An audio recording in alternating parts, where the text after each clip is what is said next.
today we were going to discuss about fever and its type.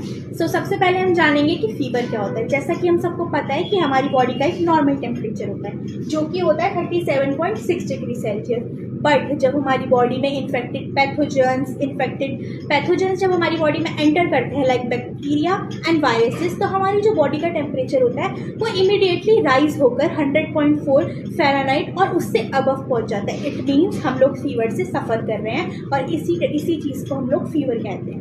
अब हम fever के types के बारे में डिस्कस करेंगे। सबसे पहले हम लोग डिस्कस करेंगे एक्यूट फीवर। एक्यूट फीवर क्या होता है? एक्यूट फीवर वो फीवर होता है जो हमारी बॉडी में एक शॉर्ट टर्म टाइम के लिए रहता है। लाइक हमें आज मॉर्निंग में फीवर हुआ एंड आफ्टर 2 to 3 आवर्स हमारा फीवर ठीक हो गया, मतलब हम लोग रिकवर कर गए, तो वो एक शॉर्ट टर्म पीरियड है और शॉर्ट टर्म टाइम के लिए वो फीवर हमारी बॉडी में रहा है, जिसे हम कहते हैं एक्यूट फीवर। अब हम बात करेंगे क्रॉनिक फीवर के बारे में। क्रॉनिक फीवर वो फीवर होता है जो हमारी बॉडी में लॉन्ग टर्म के लिए रहता है। लाइक जब हमें डेंगू होता है, टाइफाइड होता है, मलेरिया होता है, इन सब डिजीज़ में हमारी बॉडी में लॉन्ग टर्म टाइम के लिए फीवर रहता है, जिसे हम क्रॉनिक फीवर कहते हैं। अब हम लोग बात करेंगे कॉन्टिन्यूअस फीवर के बारे में। जैसे कि आप लोगों को इसके नाम में ही समझ आ रहा होगा, कॉन्टिन्यूअस मतलब ये हमारी बॉडी में कॉन्टिन्यू रहता है, मतलब फीवर कभी जाता नहीं है, हमारी बॉडी में फीवर रहता है, बस हमारे टेम्परेचर में फ्लक्चुएशन होती है, हमारा टेम्परेचर ऊपर नीचे होता है, बाकी फीवर हमारी बॉडी में हमेशा रहता है।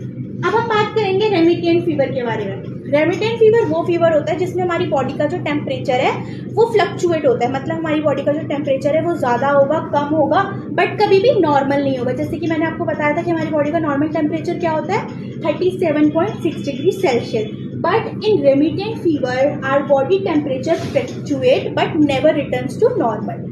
अब हम लोग बात करेंगे इंटरमिटेंट फीवर के बारे में। इंटरमिटेंट फीवर क्या होता है?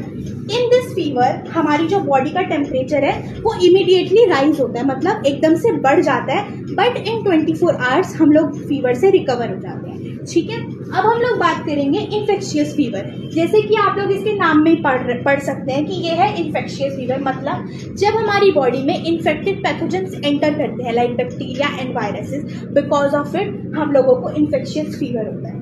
अब हम लोग बात करेंगे नॉन इन्फेक्शियस फीवर के बारे में। नॉन इन्फेक्शियस फीवर क्या होता है? जैसा कि आप लोग पढ़ सकते हैं यहाँ पे नॉन, मतलब इस फीवर में क्या होता है, ये फीवर हमें किसी भी इन्फेक्शन की वजह से नहीं होता, मतलब हमारी बॉडी में कोई भी इन्फेक्टेड पैथोजेंस, बैक्टीरियाज, वायरसेस कुछ नहीं आते, but because of anxiety, because of depression and traumas हम इस फीवर से सफ़र कर सकते हैं। सो आई होप जो भी मैंने आपको फीवर के बारे में आज बताया है वो आपको अच्छे से समझ आया होगा।